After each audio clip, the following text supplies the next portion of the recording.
Bismillahirrahmanirrahim. Assalamualaikum warahmatullahi wabarakatuh. Alhamdulillah anak-anakku semua, di pagi hari ini kita bisa bertemu kembali ya dalam kondisi yang sehat dalam pembelajaran online belajar fisika. Untuk hari ini kita akan belajar tentang hukum Coulomb ya, dimana yang sudah pernah kalian pelajari di tingkat SMP maupun MTS. Kita flashback kembali ke materi SMP ya. Namun di sini nanti kita akan lebih detail lagi untuk belajar tentang hukum Coulomb ya. Nah, seperti yang kalian ketahui, muatan listrik itu terdiri dari dua muatan, yaitu muatan positif dan muatan negatif. Nah, muatan-muatan tersebut ternyata bisa menghasilkan gaya loh. Nah, hukum Coulomb lah nantinya akan menjelaskan bagaimana terjadinya antara muatan-muatan tersebut. Apa toh hukum Coulomb? Nah, akan kita jelaskan di slide berikutnya. Hukum Coulomb ditemukan oleh ahli fisika asal Prancis yang bernama Charles Augustin de Coulomb.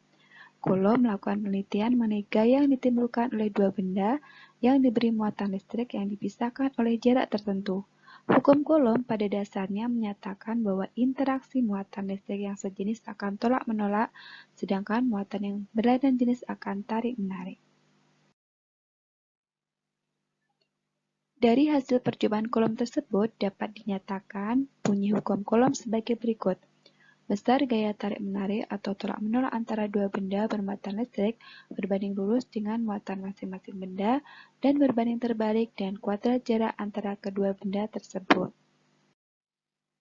Nah, sekarang kita perhatikan gambar yang sudah tertera. Di situ bisa kita lihat, kita misalkan jika ada dua muatan Q1 dan Q2 berada pada jarak R satu sama lain dalam ruang hampa udara. Jika Q1 dan Q2 memiliki muatan yang sama, ya di situ ada yang bermuatan negatif dan negatif, maka kedua muatan akan saling tolak-menolak.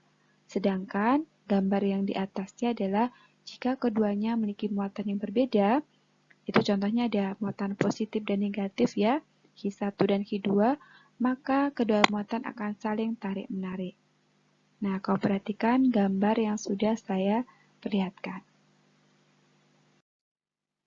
Nah, jadi secara matematis, hukum Coulomb dapat kita tuliskan sebagai berikut. F sama dengan K kali Q1 kali Q2 per R kuadrat, di mana F adalah gaya Coulomb, kemudian K adalah konstanta pembanding, yang besarnya adalah 9 kali 10 pangkat 9. Q1 yaitu besar muatan di titik 1, kemudian Q2 adalah besar muatan 2, R adalah jarak antar muatan. Satuannya bisa kalian lihat ya masing-masing di dalam keterangan. Oke, setelah kita mempelajari tadi apa saja hukum Coulomb, kemudian formulanya, maka kita lihat contoh soal berikut ini untuk penerapan hukum Coulomb. Di situ ada soal dua buah titik A dan B berjarak 3 meter, masing-masing bermuatan listrik 4 kali 10 pangkat negatif 4 Coulomb dan 1 kali 10 pangkat negatif 4 Coulomb. Titik C terletak di antara A dan B, berjarak 2 meter dari A dan bermuatan listrik 3 kali 10 pangkat negatif 5 Coulomb. Hitung besar gaya elektrostatis dari C. Nah, di situ ada tanda positif dan tanda negatif. Itu menunjukkan adalah apa? Muatannya. Nah, sekarang kita lihat pembahasan dari soal tersebut. Kamu lihat apa saja tadi yang sudah diketahui dalam soal, kamu tuliskan diketahui. Kemudian kita lihat yang ditanyakan adalah gaya Coulomb di titik C. Nah, pada titik C ini kita akan mencari besarnya gaya Coulomb. Nah, dari soal tadi bisa digambarkan seperti ini. Karena muatan Qc ditolak Qa ke kanan karena kedua muatan sejenis, tetapi ditarik ke kanan oleh muatan Qi di titik B karena berlawanan jenis. Jadi, gaya elektrostatis pada titik C adalah Fc sama dengan Fa plus Fb. Kita lihat ya, kita masukkan. Nah, K konstanta tadi kita masukkan nilainya, kemudian masing-masing Qi ya, karena ini ada 3 muatan, maka kita tambahkan ya, Qi A kali HC per jaraknya dikuadratkan ditambah HB kali HC per jarak yang dikuadratkan, mendapatkan hasil gaya kolom di titik C adalah sebesar 54 Newton ke arah kanan.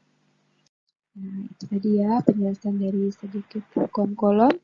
Nanti jika ada pertanyaan lebih lanjut bisa menghubungi saya dan silakan untuk melakukan latihan soal yang ada di LKS kalian. Sekian, terima kasih.